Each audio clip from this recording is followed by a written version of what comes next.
Karthi Deepa serial இப்போ ஒரு அருமையான எபிசோட் வந்திருக்குன்னே சொல்லலாம். மிஸ் பண்ணாமல் ஃபுல்லோடையும் கேளுங்க.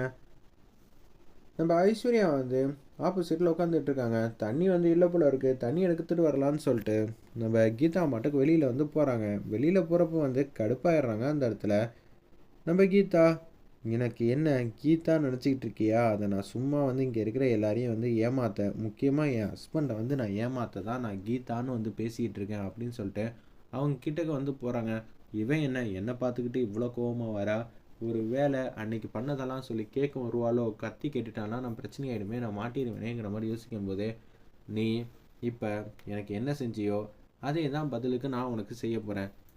நான் என்ன செஞ்சேன் எனக்கு ஞாபகம் இல்லையே? ஞாபகம் இல்லையா? எனக்கு என்ன தெரியாதுன்னு நினச்சியா? நீ தானே என்ன தள்ளி விட்டது அப்படின்னு சொல்லும்போது கடுப்பாயிடுறாங்க. அந்த இடத்துல ஐஸ்வர்யா, அச்சோ இவளுக்கு வேற எல்லாம் ஞாபகம் வந்துருச்சு, ஞாபகம் வருதுங்கிற மாதிரி தானே சொல்லியிருந்தாங்க, இப்போ நம்ம என்ன பண்ண போகிறோம்னு தெரிலங்கிற மாதிரி சொல்லும்போது, இல்லை நான் தெரியாமல் பட்டேன், நான் மன்னிச்சுன்னு மன்னிக்கிறதுக்கு நீ வந்து சின்ன தப்பு பண்ணி ஏதாவது சதித்திட்டம் போட்டேன்னா சரிங்களா? உன் வாழ்க்கை பார்க்காட்டாலும் நான் வந்து அருண் மாமா வாழ்க்கையை வந்து பார்த்துருப்பேன்.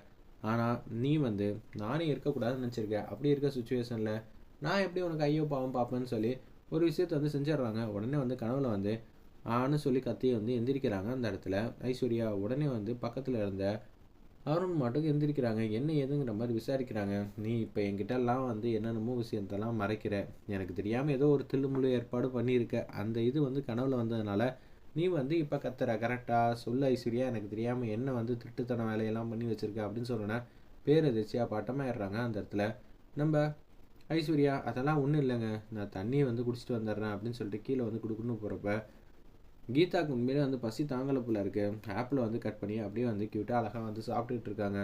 அப்போன்னு பார்த்தா ஐஸ்வர்யா மாட்டுக்கும் பாட்டில் எடுத்துகிட்டு கீழே போகிறப்ப தண்ணி இல்லையான்னு சொல்லி பிடிக்கலான்னு போகிறாங்க. தண்ணி வந்து பிடிச்சிட்டே இருக்காங்க. அப்பாடா தண்ணி குடிக்கணும்னு சொல்கிறப்ப கிச்சனில் ஏதோ வந்து சத்தம் வந்து கேட்குதுன்னு சொல்லிட்டு அப்படியே வந்து போகிறாங்க. கையில் வந்து ஆப்பிள் வச்சுட்டு இருக்காங்க. ஆனால் அவங்க ஆப்பிள் வச்சுருக்கிறத பார்க்கவே இல்லை.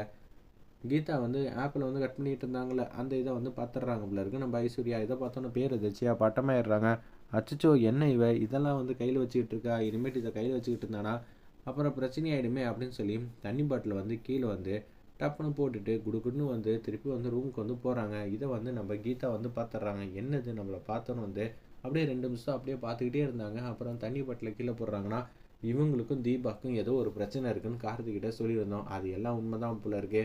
என்னவா இருக்கும், நம்ம கூப்பிட்டு வச்சு விசாரிச்சா மட்டும்தான் தெரியும். எல்லா விஷயமும் தெரிஞ்சிருச்சு அப்படின்னு சொல்லி நம்ம கீதா வந்து முடிவு பண்ணியிருக்காங்க போல இருக்கு. அது சும்மா காச்சும் சொல்லி அவங்க கிட்டேருந்து எல்லா இன்ஃபர்மேஷனையும் வாங்கணுங்கிற மாதிரி தான் யோசிச்சு வச்சுருக்காங்க. அந்த இடத்துல நம்ம கீதா வெயிட் பண்ணி பார்ப்போம். எபிசோட் ரொம்ப அருமையாக மாசாக இருந்துச்சுன்னே சொல்லலாம்.